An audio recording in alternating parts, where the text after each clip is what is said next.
যাত্ৰা পুস্তক 14 অধ্যায় 11 পদৰ পৰা পঢ়িবলৈ লৈছোঁ।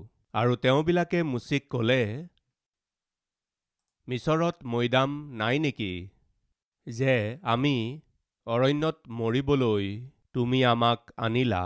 তুমি আমাক মিছৰৰ পৰা উলিয়াই আনি আমালৈ কিয় এনেকুৱা কৰিলা?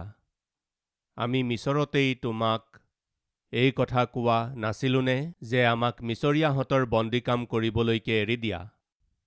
কিয়নো অৰণ্যত মৰাতকৈ মিছৰীয়াহঁতৰ বন্দীকাম কৰাই আমালৈ ভাল আছিল।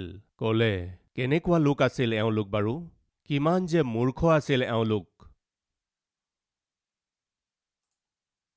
মিছৰ দেশত 400 বছৰতকৈও অধিক কাল বন্দী কাম কৰি কৰি, কঠোৰ পৰিশ্ৰম কৰি কৰি, সেই কঠোৰ পৰিশ্ৰম তেওঁলোকে কৰিব নোৱাৰি সেই বন্দীত্বত তেওঁলোকে কান্দোতে, তেওঁলোকলৈ ঈশ্বৰৰ মৰম লগাত মুচিক পঠিয়াই 10টা অদ্ভুত কাৰ্য কৰি ফৰোনৰ মুখ বন্ধ কৰি নিজৰ লোকসকলক ঈশ্বৰে মুক্ত কৰি প্ৰতিজ্ঞাৰ দেশলৈ তেওঁলোকক চলাই নিলে। এবাৰ ভাবকচোন, কেইবা লাখো লোক কোনো ধৰণৰ ব্যৱস্থা নোহোৱা সত্ত্বেও প্ৰতিদিনে ভোজন কৰোৱালে। ইমানবোৰ লাখ লাখ লোকক অৰণ্যত ক'ৰ পৰা পানী খুৱাব? তেওঁলোকে খোৱা বস্তু ক'ৰ পৰা পাব? তেওঁলোকৰ বাবে স্বৰ্গদূতৰ আহাৰ মান্না ঈশ্বৰে অৰণ্যত বৰষাইছিল। তেওঁলোকক যেতিয়া পানীৰ প্ৰয়োজন হৈছিল, ঈশ্বৰে তেওঁলোকৰ বাবে শিলৰ পৰাই পানী উলিয়াই দিছিল। ৰাতিৰ সময়ত ঈশ্বৰে স্তম্ভৰ নিচিনাকৈ জুইৰে সেই অৰণ্যৰ অন্ধকাৰত যাতে ভয় নাখায়, স্তম্ভৰ নিচিনাকৈ জুই থিয় দি থাকিছিল। ৰ'দত অৰণ্যৰ মাজেৰে খোজকাঢ়ি যাওঁতে ডাৱৰৰ স্তম্ভই ছানি ধৰিছিল। তেওঁলোকৰ ওপৰত ডাৱৰ আনি ঈশ্বৰে ছাঁ প্ৰদান কৰিছিল। আমাৰ ঈশ্বৰজন যে কিমান অদ্ভুত! 40 বছৰ তেওঁলোকে খোজকাঢ়ি ফুৰোতে ভৰি ফুলি উঠা নাছিল, আৰু তেওঁলোকৰ ভৰিৰ পাদুকাও ছিঙা নাছিল। সেয়া কেনেকৈ সম্ভৱ কওক? মোৰ 2টা ল'ৰা আছে। প্ৰতি 6 মাহৰ মূৰে মূৰে তেওঁলোকৰ চেণ্ডেল জোতা সলনি কৰিব লাগে, কাৰণ ইমান খৰখেদাকৈ সিহঁতৰ ভৰি ডাঙৰ হৈছে। সিহঁতৰ শাৰীৰিক অৱয়ব তেনেকৈ বৃদ্ধি হৈ আছে। প্ৰতি 6 মাহ বা 10 মাহ বা এবছৰৰ মূৰত সিহঁতে আহি কয়, দেউতা, চাৰ্ট টান হৈছে। পৰহিহে কিনিছিল, আমি ডাঙৰ হৈ আছো। 6 মাহ বা এবছৰৰ আগতে সিহঁতৰ কাৰণে লোৱা চাৰ্টটো বা পেণ্টটো সিহঁতৰ কাৰণে সৰু হৈ যায়, কাৰণ এয়া সিহঁতে ডাঙৰ হোৱাৰ বয়স। শুনক, বাইবেলে কৈছে 40 বছৰ তেওঁলোকে পিন্ধা ভৰিৰ পাদুকা ছিঙা নাছিল। কেনেকৈ সম্ভৱ হ'ল? 40 বছৰ আগতে মই 10 বছৰীয়া এটা ল'ৰা আছিলোঁ। এতিয়া 45 বছৰতকৈও অধিক বয়সৰ মই এজন ব্যক্তি হ'লোঁ। সেই সময়ৰ চেণ্ডেল এতিয়াও মোলৈ হ'বনে বাৰু? তেন্তে তেওঁলোকৰ চেণ্ডেল নিচিঙাকৈ কেনেকৈ থাকিল? 40 বছৰ আগতে পিন্ধা চাৰ্টটো যদি আজিলৈকে থাকিব লাগে, ফাটিব নালাগে, তেন্তে সেইটো কি হ'ব লাগিব? আপোনাৰ লগে লগে বাঢ়িব লাগিব। তেওঁলোকে পিন্ধা চাৰ্ট আৰু তেওঁলোকে পিন্ধা চেণ্ডেল ফটা নাছিল। প্ৰতিদিনে তেওঁলোকে ঈশ্বৰৰ আচৰিত কৰ্ম দেখিছিল, ঈশ্বৰৰ মহিমা দেখিছিল। মান্নাৰ দ্বাৰা ভোক নিবাৰণ কৰা হৈছিল। শিলৰ পৰা ওলোৱা পানীৰ দ্বাৰা তেওঁলোকৰ তৃষ্ণা দূৰ কৰা হ'ল। প্ৰতিদিনে এটা অদ্ভুত কাৰ্য। নাজানো কিয় তেওঁলোকৰ কি হৈছিল। এদিন আহি কৈছিল, আমি আগতেই কৈছিলোঁ, আমি মিছৰ দেশ এৰি নাযাওঁ। মিছৰ দেশত বন্দী কাম কৰি থকাই আমাৰ কাৰণে ভাল। আমি আগতেই কৈছিলোঁ, আচলতে তোমাৰ লগত নাহিলেই ভাল আছিল। তোমাৰ কথা নুশুনি মিছৰ দেশতেই থকা হ'লে ভাল আছিল। মিছৰ দেশত তেওঁলোকে থাকি কি কৰিছিল? কঠোৰ পৰিশ্ৰম কৰিছিল। সেইবোৰ পাহৰি গ'ল। কৃতজ্ঞবিহীন ব্যক্তিসকলে নিজৰ অতীতক পাহৰি যায়। অসন্তুষ্ট লোকবিলাকে নিজৰ অতীতক পাহৰি পেলায়। 10 বছৰ আগতে, 20 বছৰ আগতে, 30 বছৰ আগতে আমাৰ জীৱন কেনেকুৱা অৱস্থাত আছিল? আমাৰ অৱস্থা কেনেকুৱা আছিল? আমি পিন্ধা কাপোৰ কানি কেনেকুৱা আছিল? আমি থকা ঘৰ কেনেকুৱা আছিল? আমি যি গাড়ীত গৈছিলোঁ সেইখন কেনেকুৱা আছিল? পাহৰি যাওঁ প্ৰিয়সকল। যিসকল কৃতজ্ঞ লোক নহয়, যিসকল অসন্তুষ্ট হৈ থাকে, এই দুয়োবিধ লোকে একেখন নাৱতেই যাত্ৰা কৰে। যিসকল কৃতজ্ঞ লোক নহয়, যিসকল সন্তুষ্ট নহয়, সদায় একেলগে বাইকেৰে যাত্ৰা কৰি থাকে। মিছৰৰ পৰা মুক্ত কৰি অনা এই লোকসকলে মুচিক কৈছে, আমাৰ ওচৰলৈ নাহিবা। যদি মুচি এওঁলোকৰ ওচৰলৈ নাহিলহেঁতেন তেন্তে এওঁলোকক কেনেকৈ মুক্ত কৰিলেহেঁতেন?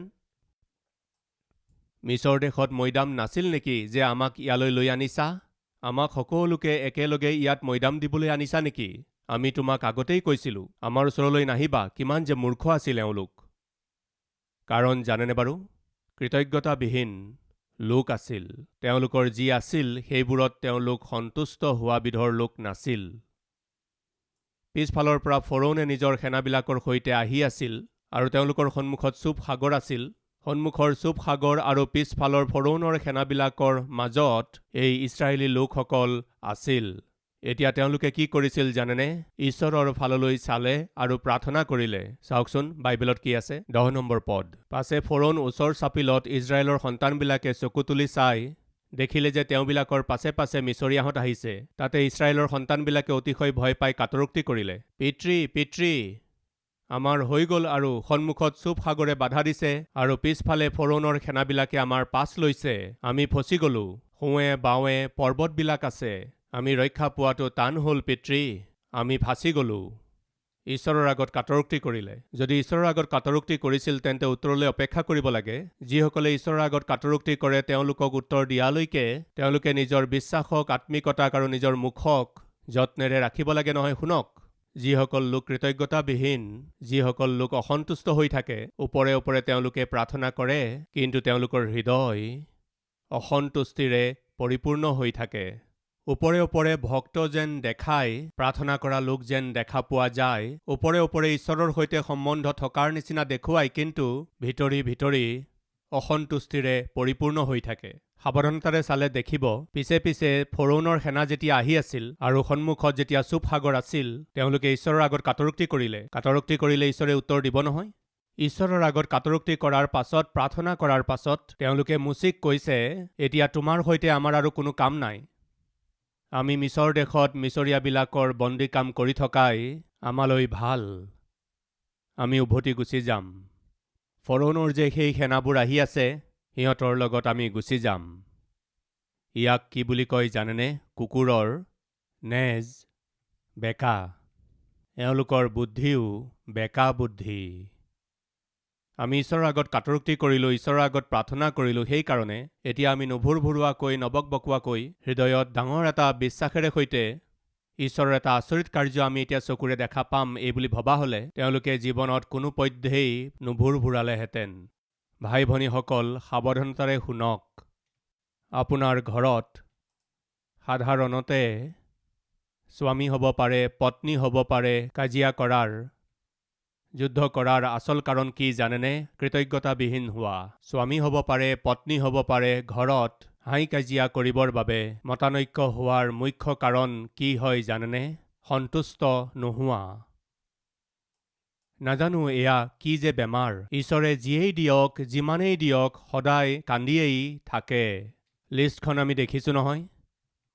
তেওঁলোক এওঁৰেই ভাই, তেওঁলোক এওঁৰেই ভনী, আৰু ওপৰে ওপৰে তেওঁলোকক কিমান যে ভক্তিপূৰ্ণ স্ত্ৰী পুৰুষ যেন লাগে।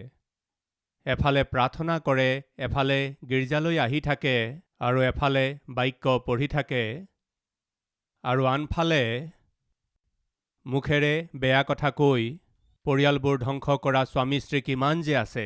আপোনাৰ স্বামী ভাল নহয়, আপুনি দুখ পাই আছে, কষ্ট পাই আছে, আপুনি স্বামীৰ বাবে প্ৰাৰ্থনা কৰি আছে যদি ঈশ্বৰে শুধৰাব বুলি আপুনি মনে মনে থাকিব পাৰে, কিন্তু স্বামী ঘৰ সোমালেই নৰক দেখুৱাই দিয়ে। আপোনাৰ পত্নী ভাল নহয়, আপুনি প্ৰাৰ্থনা কৰি আছে আপোনাৰ পত্নীৰ মন সলনি হ'বলৈ। আপুনি যেতিয়া প্ৰাৰ্থনা কৰি আছে যাতে আপোনাৰ পত্নীৰ মন সলনি হয়, তেন্তে আপুনি মনে মনে থাকিব লাগে নহয়। ঘৰলৈ আহি আপুনি পত্নীক নৰক দেখুৱাই। মনে মনে থাকিব নোৱাৰে যদি তেন্তে প্ৰাৰ্থনা কিয় কৰে? আপুনি নিজৰ মুখক যদি নিয়ন্ত্ৰণ কৰিব নোৱাৰে তেন্তে প্ৰাৰ্থনা কিয় কৰে? তেওঁলোকে প্ৰাৰ্থনা কৰে আৰু মুখেৰে ভুৰভুৰাইও থাকে। ইয়াৰ কাৰণ জানেনে? এওঁলোক অসন্তুষ্ট লোক। এফালে প্ৰাৰ্থনা কৰি আছে আৰু আনফালে মুখত যি আহে তাকে কৈ আছে। ইয়াৰ কাৰণ কি জানেনে? এওঁলোক কৃতজ্ঞতাবিহীন লোক। তোমাৰ লগত নহা হ'লেই ভাল আছিল। সঁচা কথা, এওঁলোক মুচিৰ লগত নহা হ'লে মিছৰ দেশত দাস হৈ থাকিলহেঁতেন, শুকান ৰুটি খাই থাকিলহেঁতেন, কঠোৰ পৰিশ্ৰম কৰি থাকিলহেঁতেন। মুচিক পঠিয়াই তেওঁলোকক মুক্ত কৰাৰ পাছত, বাহিৰলৈ অনাৰ পাছত, এতিয়া পৰিশ্ৰম নকৰাকৈয়ে সুখেৰে থাকোঁতে কৃতজ্ঞ হৈ ঈশ্বৰৰ মহিমা কৰি থকাৰ পৰিৱৰ্তে ইচ্ছামতে তেওঁলোকে মুচিক যি টি কথা কৈছে। কাৰণ কি জানেনে? কৃতজ্ঞ নোহোৱাৰ কাৰণে, সন্তুষ্ট নোহোৱাৰ কাৰণে। দ্বিতীয় এটা ৰেফাৰেন্স, গণনা পুস্তক 11 অধ্যায় 18 পদ। মাজৰ পৰা পঢ়িবলৈ লৈছোঁ। কিয়নো তোমালোকে কান্দি কান্দি কৈছিলা, আমাক মাংস খাবলৈ কোনে দিব? কিয়নো মিছৰ দেশত আমাৰ ভাল আছিল। কিয়নো মিছৰ দেশত আমাৰ ভাল আছিল। কি বুলি কৈছে? মিছৰ দেশত কেনেকুৱা আছিল? বৰ ভাল আছিল। সেয়া সঁচানে বাৰু? মিছৰ দেশত তেওঁলোকৰ অৱস্থা কেনেকুৱা আছিল জানেনে? এবাৰ চাওঁ আহকচোন। আহক সকলোৱে মিছৰৰ ফ্লাইটত উঠি যাওঁ হওক। আহক আমি মিছৰলৈ উভতি যাওঁ। মিছৰলৈ যাওঁ আহক। যাত্ৰা পুস্তক 1 অধ্যায় 13 আৰু 14 পদ।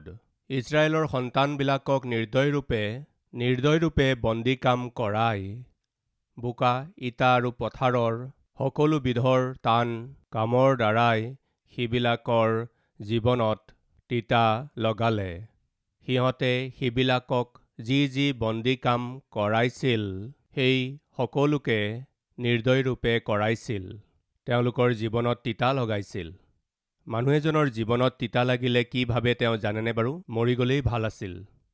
এই জীৱন ব্যৰ্থ, মৰি গ'লেই ভাল আছিল।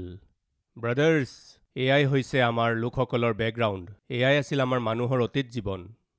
বিগত সময়ত তেওঁলোকৰ অৱস্থা এনেকুৱা আছিল যে কেতিয়া যে মৰিম, এনেকুৱা অৱস্থা আছিল।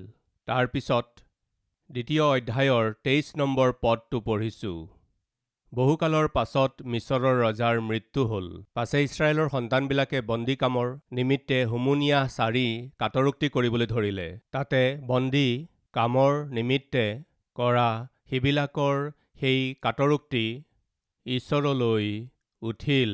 ক্ৰন্দনেই ক্ৰন্দন। সেই কঠিন কাম কৰিব নোৱাৰি, দাসত্বত থাকিব নোৱাৰি তেওঁলোকে কান্দি থাকোঁতে অৱশেষত তেওঁলোকৰ কাটৰোক্তি ঈশ্বৰলৈ উঠিল। এয়া আছিল তেওঁলোকৰ অতীত জীৱন।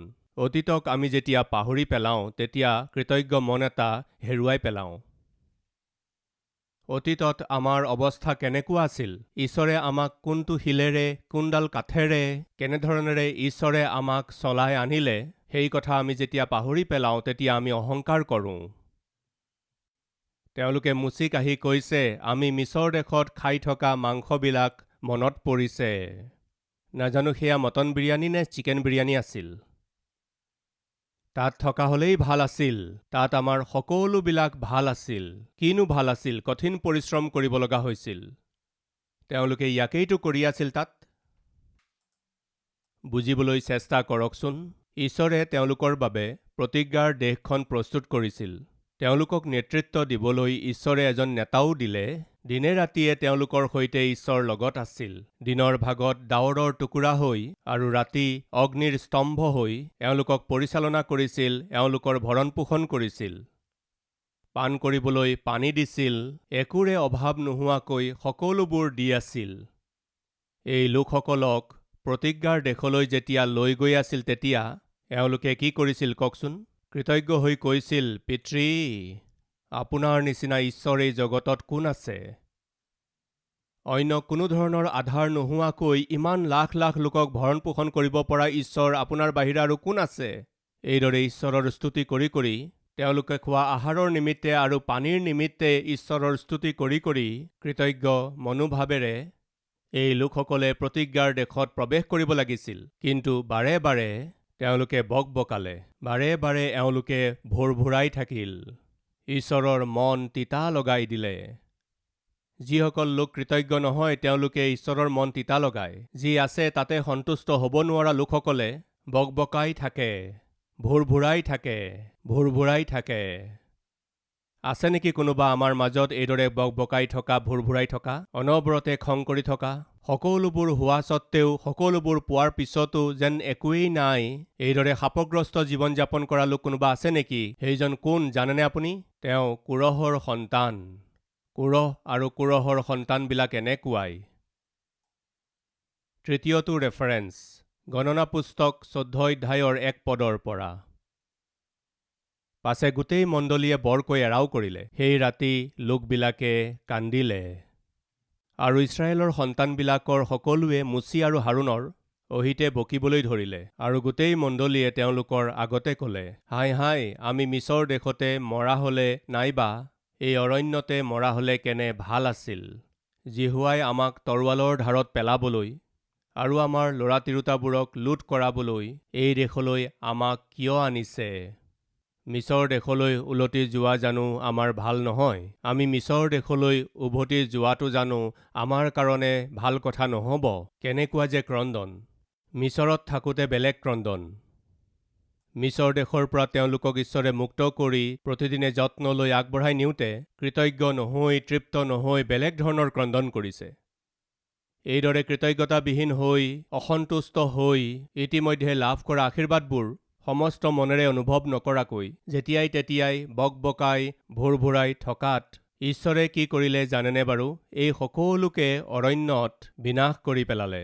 তোমালোকৰ নিচিনা লোক প্ৰতিজ্ঞাৰ দেশত সোমাবলৈ যোগ্য নহয়। তোমালোকৰ চিন্তাবোৰ ঠিক নহয়। মই যি কৰিলেও যিমান দিলেও তুমি আৰু কান্দি থাকা। ইয়াৰ কাৰণ কি জানেনে? কৃতজ্ঞ হ'ব নোৱাৰাটো। মই সুধিব খুজিছোঁ, কৃতজ্ঞতাবিহীন জীৱন এটা শাপগ্ৰস্ত হয়নে নহয়? মই কৈছিলোঁ নহয়, জীৱনক নৰকলৈ সলনি কৰি দিব পৰা গুণ, পৰিয়ালক ভয়ানক ৰূপে ছিন্ন ভিন্ন কৰিব পৰা এটা ভয়ানক লক্ষণ হৈছে, সেয়া কি জানেনে? কৃতজ্ঞ হ'ব নোৱাৰাটো। কৃতজ্ঞ মন এটা কাৰ নাথাকে জানেনে বাৰু? যিসকল লোক অসন্তুষ্ট হৈ থাকে। যিজন ব্যক্তি নিজৰ হাতত থকা বিষয়টোক লৈ সন্তুষ্ট হৈ থাকে, সেই সন্তুষ্ট ব্যক্তিজনে ঈশ্বৰৰ স্তুতি কৰে, ঈশ্বৰক ধন্যবাদ দিয়ে। যিজন ব্যক্তি সন্তুষ্ট নহয়, ঈশ্বৰে তেওঁক যিয়েই দিয়ক আৰু কিবা কিবি লাগে বুলি অনবৰতে কান্দি থাকে, অনবৰতে খুজিয়েই থাকে। কৃতজ্ঞতা বিহীন জীৱন শাপগ্ৰস্ত, তেওঁ ভ্ৰষ্ট। মই সুধিছোঁ, সমস্ত মনেৰে ঈশ্বৰৰ উপস্থিতিত আপুনি আঁঠু লৈ নিজৰ জীৱনৰ বিষয়ত ঈশ্বৰে আপোনাক দিয়া আশীৰ্বাদৰ বিষয়ে সম্পূৰ্ণ মনেৰে আপুনি ঈশ্বৰৰ স্তুতি কৰা কিমান সময় হ'ল বাৰু? ফ্ৰেণ্ডছ, কিমান সময় হ'ল বাৰু? হয়, কি দিলেনো ব্ৰাদাৰ? ঈশ্বৰে মোক কি দিলেনো ব্ৰাদাৰ? মই কওঁনে কি দিলে? মই কেতিয়াও এয়াৰপৰ্টলৈ যোৱাৰ সময়ত গৈ থাকোঁতে ফ্লাইটত বহাৰ পাছত কোনোবা মোৰ কাষত, ধৰক কোনোবা এজন টপামূৰীয়া লোক মোৰ কাষত বহিছে, মই চকু বন্ধ কৰি কওঁ, থেংক ইউ প্ৰভু, ধন্যবাদ পিতৃ। কিয়? কি কাৰণে? মই টপামূৰীয়া নহওঁ কাৰণে। জাহাজখনৰ ওচৰলৈ যাবলৈ বাছ থাকে, সেই বাছখনত মই যেতিয়া উঠোঁ, সেই বাছখনত যাওঁতে ওপৰত ধৰিবলৈ যি থাকে, বাছেৰে যাওঁতে ওপৰত ধৰিব লাগে যে, এইদৰে ওপৰত ধৰিবলৈ অলপ ওখ হ'ব লাগে। বেচেৰা চাপৰ লোকসকলেও সেই বাছেৰে যায়, তেওঁলোকেও ধৰিব বিচাৰে কিন্তু ঢুকি নাপায়। আৰু এইদৰে লৰি থাকিলে, প্ৰভু ধন্যবাদ পিতৃ, অন্ততঃ ধৰিবৰ কাৰণে মোক আপুনি ওখ মানুহ কৰিলে, থেংকছ পিতৃ। হুইলচেয়াৰেৰে যোৱা লোকসকলক দেখিলে মই কওঁ, প্ৰভু ধন্যবাদ পিতৃ, খোজ কাঢ়িবলৈ মোক আপুনি অনুগ্ৰহ দিছে। মই কি কৈ আছোঁ জানিছেনে বাৰু? আপোনাৰ ভিতৰত এটা ভাল মন থাকিব লাগে, যাৰ দ্বাৰা আপুনি সদায় শ শ বাৰ আপুনি ঈশ্বৰৰ মহিমা কৰি থাকিব। আপোনাৰ ভিতৰত কৃতজ্ঞ মন এটা থাকিব লাগে। আপোনাৰ ভিতৰত সন্তুষ্ট মন এটা থাকিলে এনেকুৱা বহুতো কাৰণ আছে যাৰ কাৰণে ঈশ্বৰৰ স্তুতি কৰক আৰু তেওঁৰ মহিমা কৰক। মই সুধিছোঁ, কিমান সময় হ'ল? সমস্ত মনেৰে আপুনি আঁঠু লৈ চকুপানী টুকি ঈশ্বৰৰ স্তুতি কৰা কিমান সময় হ'ল? সমস্ত মনেৰে ঈশ্বৰৰ মহিমা কৰা, তেওঁ দিয়া আশীৰ্বাদবোৰ সোঁৱৰণ কৰা, ঈশ্বৰৰ স্তুতি কৰা কিমান সময় হ'ল? এবাৰ ভাবকচোন। কৃতজ্ঞতাবিহীন জীৱন এটা ওপৰৰ পৰা একো নাই নিচিনা লাগে, কিন্তু ভিতৰি ভিতৰি আপোনাৰ জীৱনটো খাই পেলায়, আপোনাৰ পৰিয়ালটো নষ্ট কৰি পেলায়, আপোনাৰ জীৱনৰ সুখ শান্তি আৰু স্বাস্থ্য আনন্দ আৰু আত্মিকতাক ধ্বংস কৰি পেলায়। আজি বহুতো লোকৰ জীৱনত, বহুতো পৰিয়ালত হাই কাজিয়াৰ মুখ্য কাৰণ কি জানেনে? কৃতজ্ঞ জীৱন এটা নোহোৱাটো। যি আছে তাতেই সন্তুষ্ট নোহোৱাৰ কাৰণে আজি বহুতো লোকে তেওঁলোকৰ জীৱনত মনৰ শান্তি হেৰুৱাই পেলাইছে। যীশুখ্ৰীষ্টৰ ওচৰলৈ 10জন কুষ্ঠৰোগী আহিছিল। লোকে লিখা শুভবাৰ্তাৰ 17 অধ্যায় চাওঁ আহকচোন। লোকে লিখা শুভবাৰ্তাৰ 17 অধ্যায় 11 পদৰ পৰা পঢ়িছোঁ। পাছে জেৰুচালেমলৈ যাওঁতে তেওঁ চমৰীয়া আৰু গালিলৰ মাজেদি গৈছিল। পাছে কোনো এখন গাঁৱত সোমাওঁতে 10জন কুষ্ঠৰোগীয়ে দূৰৈত থিয় হৈ তেওঁক দেখা দি বৰ মাতেৰে ক'লে, হে যীশু নাথ, আমাক দয়া কৰক। তাতে তেওঁ তেওঁলোকক দেখি ক'লে, তোমালোকে গৈ পুৰোহিতসকলৰ আগত নিজকে নিজে দেখুৱাগৈ। পাছে তেওঁলোক যাওঁতে যাওঁতে শুচি হ'ল। তাতে তেওঁলোকৰ এজনে নিজকে শুচি হোৱা দেখি বৰ মাতেৰে ঈশ্বৰৰ প্ৰশংসা কৰি কৰি উলটি আহিল আৰু যীশুৰ চৰণত উবুৰি হৈ পৰি তেওঁৰ স্তুতি কৰিবলৈ ধৰিলে। সেইজন চমৰীয়া আছিল, এজন অশুচি ব্যক্তি। তেতিয়া যীশুৱে উত্তৰ দি ক'লে, 10জনক সুস্থ কৰা নহ'লনে? তেন্তে আৰু 9জন ক'তা? কৃতজ্ঞতা বিহীন লোক। ইয়াৰ অৰ্থ কি জানেনে? 10জন লোকৰ মাজত কৃতজ্ঞ মনৰ লোক এজনেই থাকে। 100জনৰ ভিতৰত কৃতজ্ঞ হৈ সন্তুষ্ট হৈ আনন্দেৰে ঈশ্বৰৰ স্তুতি কৰা লোক 100জনৰ ভিতৰত 10জনহে থাকে।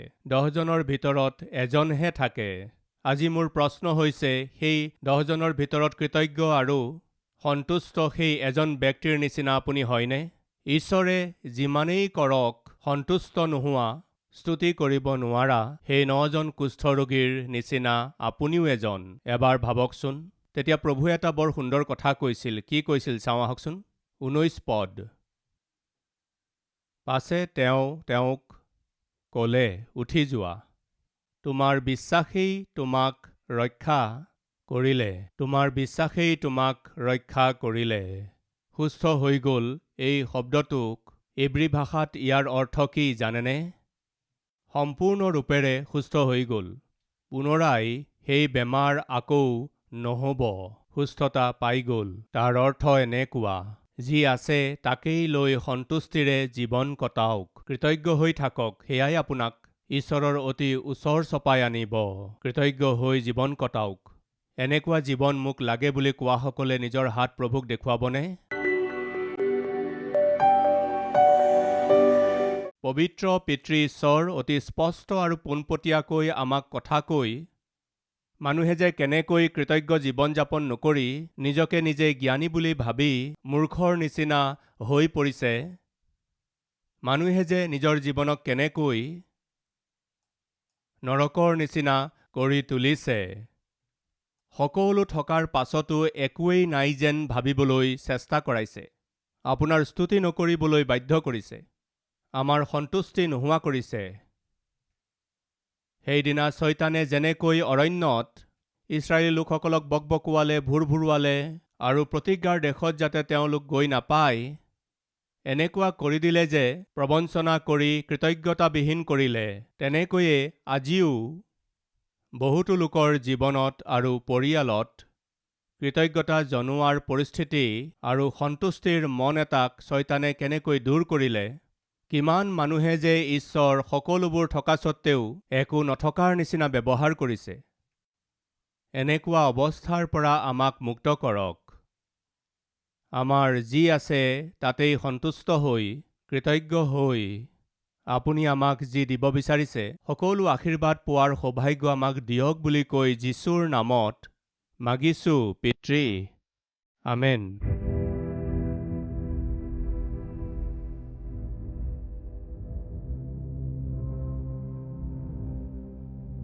हमारा address Calvary, post box number 30, Kukatpally, Hyderabad 72।